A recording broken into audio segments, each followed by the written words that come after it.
Hey, welcome back to the channel. If you haven't done so, why don't you hit the subscribe button for us? It really does help us. Do you have a PlayStation, Sega CD, TurboGrafx CD, or any of the disc-based systems that just doesn't seem to be reading its games anymore? Well, most of the time, it's the laser. They do wear out over time, and they do need changed. Occasionally you can clean them, get the dust out of them, and readjust the gain on it, but the best option is just a replacement. So today we're going to look at a Slim PS2 that came to us because it's not reading its games, and we decided to change the laser. So stick around and we'll show you how to get it done.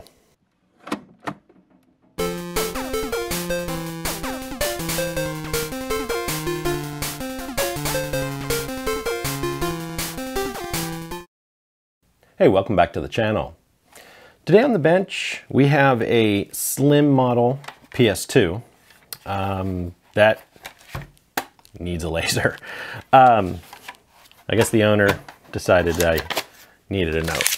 Okay, actually I do appreciate the notes when these things come in. It makes it easier when I'm going through what's here. Anyway, most of these disc-based game systems are starting to age, and the lasers are starting to wear out. They're semiconductor lasers. It's an LED, it's a special one that creates more or less a single wavelength of light, and it's focused. But in the heart of it, it's still a light bulb. And yeah, an LED can go 10,000 plus hours, but you know what? Some of these systems are 30 years old. This one's not quite 30 years old, but you know, these are aging. So while we can do some adjustments, and I can even show you here on this new one, that, you know, there are tuning pots. Oh, try not to touch the lens. But you know, we do have these little pots, and if you look, they're marked CD and DVD. And if you use a meter, you can check where they're at now, and you can drop them 100 ohms, maybe 200 ohms, and you more or less turn the gain up on the laser. But there's some controversy with this. Some people say it burns the laser out and it can burn the discs, and that's true. It can burn the discs if you crank it up too far.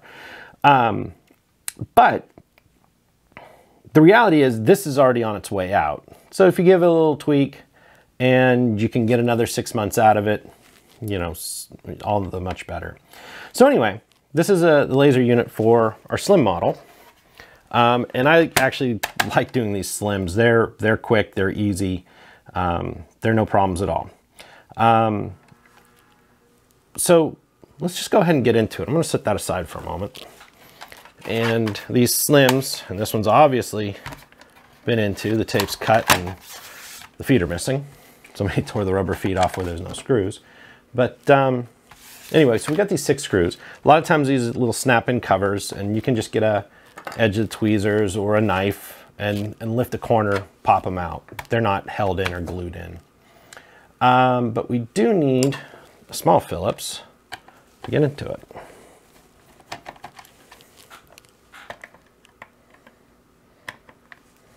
This is a #1 Phillips, just for reference.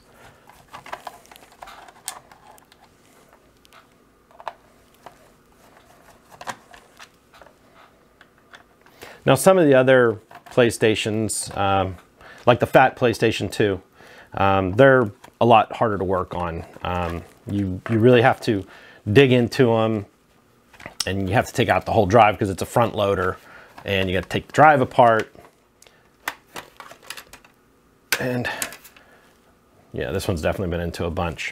Normally on this edge, it has to snap out, and I usually use a spudger to get into it. And there's a piece of wood that fell out. I wonder what that was for. Now one thing I like to check is that both of our switches are in here and are healthy. You've got one door switch here, and you've got the other door switch up here on your power button. You know, when you see something like that that comes out of it, little chunks of wood or whatever, sometimes You never know. Maybe it was wedged in there to correct a problem. Anyway, like I was saying, there's a lot of variations on this Slim. This is one of the earlier ones, probably a 7,000 or 70,000. Yeah, this is a 700012. So this is a 70. The 90,000 series, it's almost empty. It's just like a small board and a small drive over here. But these are all pretty simple to get into. Oh wow, no wonder somebody's really been messing with this one. I hope it all works out. You can see there's like a metal shield. Looks like somebody had gotten into it, and I can see right away that that lens, it's cracked and fogged over. I don't know if the camera's picking that up, but and you can see how bright and clear, almost blue that lens is compared to that one. So somebody's been in here tinkering. So we'll do our best. These are, like I was saying, they're real simple to deal with. More or less, it rides on a little C notch on this side, and then there's a tube on this side with this guide rail. And then you have your drive motor gear here. So I start with just taking this guy off and getting out of our way. Let me just set it over here for now. And we'll clean that off. Now, there's grease on this assembly. It's going to wind up on your fingers. So do your best to not touch the new lens. Although I wind up doing it all the time. And, you know, you can clean it with some alcohol. A lot of times these new laser assemblies will have a little piece of tape over it, but this one doesn't. So to get this little rail out, all you gotta do is I loosen the front screw. These are real short, real small screws, so I don't get too crazy with them. And I take out the rear one. Like that.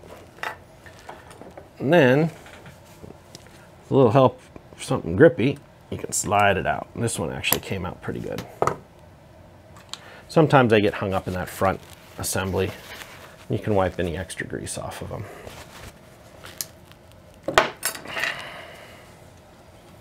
Now here's our laser. If we flip her over, you can see there's a bail. Just lift the bail. Oh wow, yeah, somebody's really been into this one.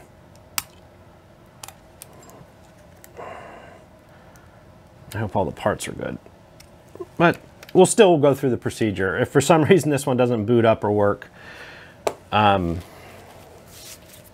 know, we know why. But this ribbon cable looks okay.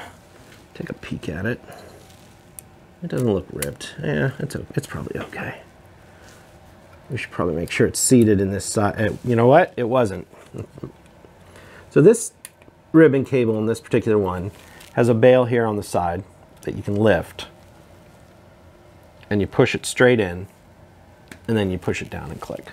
As soon as I lifted the bail, I felt it drop in. So somebody's really had this apart. Probably farther than it needed to. So anyway, here's our new laser.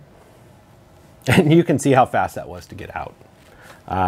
If I'm doing this here and not working on a video, I can truly change these in about 10 minutes. Here's our new laser. There's a limit switch here. Our adjustment pots are there. We shouldn't have to touch them. They should be set properly, you know, even out of a Chinese factory. There's only one thing you have to pay attention to. And yeah, this one has it. A lot of times when you're dealing with lasers, they are static sensitive. So they put a shunt in it. On the ones with a ribbon, a lot of times there's a solder blob, you know, somewhere on the ribbon. On this one, they actually put it right here. So all we gotta do, let's get some close-up work. Get our soldering iron, let it warm up for a second.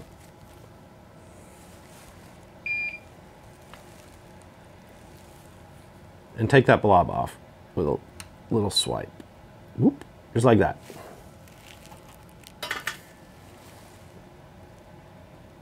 I don't like the looks of this laser.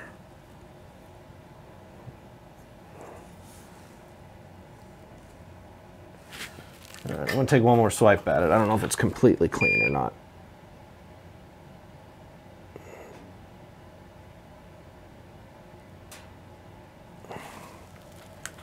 You know what?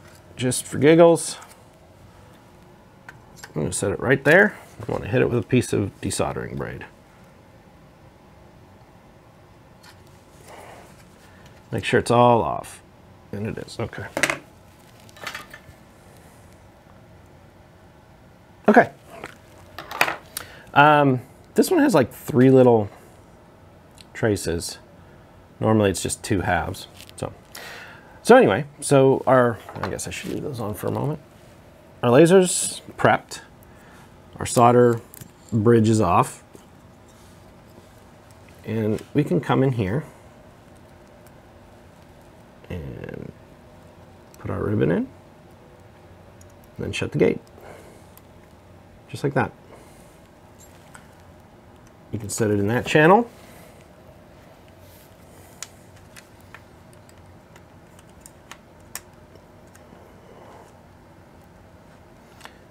And slide it in like that. Now, also, like I said, there's some variations on this, but this one with the 2 copper clips, there's a plastic like seat. Make sure it's in the right spot.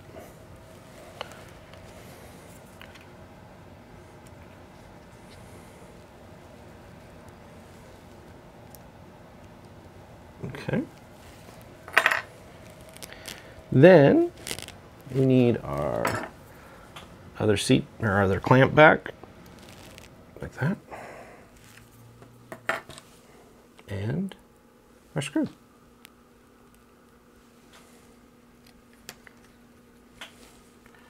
And tighten this front one up. Now, as long as you don't mess with any of the other screws, you're not going to mess up any of the alignment. And then we can get our gear, wipe any of the old grease off that's covered in hair and dust and other nasty. We can just set it right back there.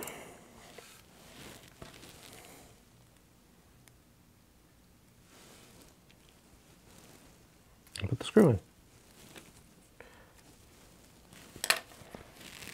Okay. And what I like to do, if I can find it, there it is. This is a little silicone grease. Just a dab on the gear. Oh, there we go. In a couple spots, and it'll work itself in. You don't have to worry about moving it around. But here, you can see what came off the gear.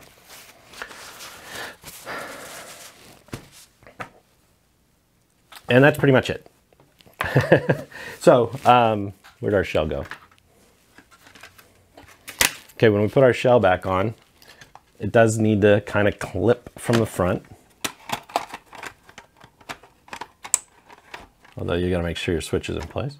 So it's gonna clip from the front.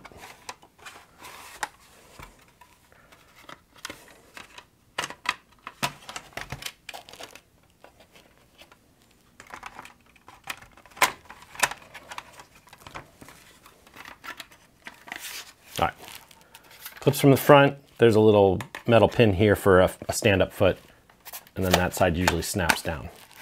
I'm just gonna put, since there was some other issues that I had found, I'm gonna put a couple feet in, or a couple of these screws. I'm not gonna put all of them in. I just wanna hold the top shell down. We're gonna give it a quick test. But regardless, that's our procedure. All right, what do we need? We've got a Sony cord, and we've got another Sony cord, and we've got a PlayStation 1/2 controller. If you were not aware that the PlayStation 1 and 2 controllers are more or less interchangeable. So that's that, that's that, that's that. We'll turn it on. We'll change our input.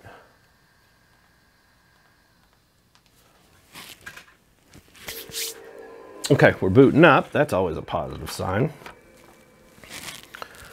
And start with a PlayStation 2 game. Let's see if it reads it. I like to test with the blue ones. These are harder to read than the clear ones. Here it's spinning up. Well, I guess everything else was okay down inside there. We should get the splash screen. There we go. PlayStation 2 splash screen. And the other thing, if you're doing this for yourself, you know, this could be done right now, more or less. But if you're doing this for someone else, the one thing you have to do is make sure it reads PlayStation 1 games. So here's PlayStation 1 Tomb Raider. And usually with a new laser, it's not an issue. And we should get a PlayStation 1 splash screen.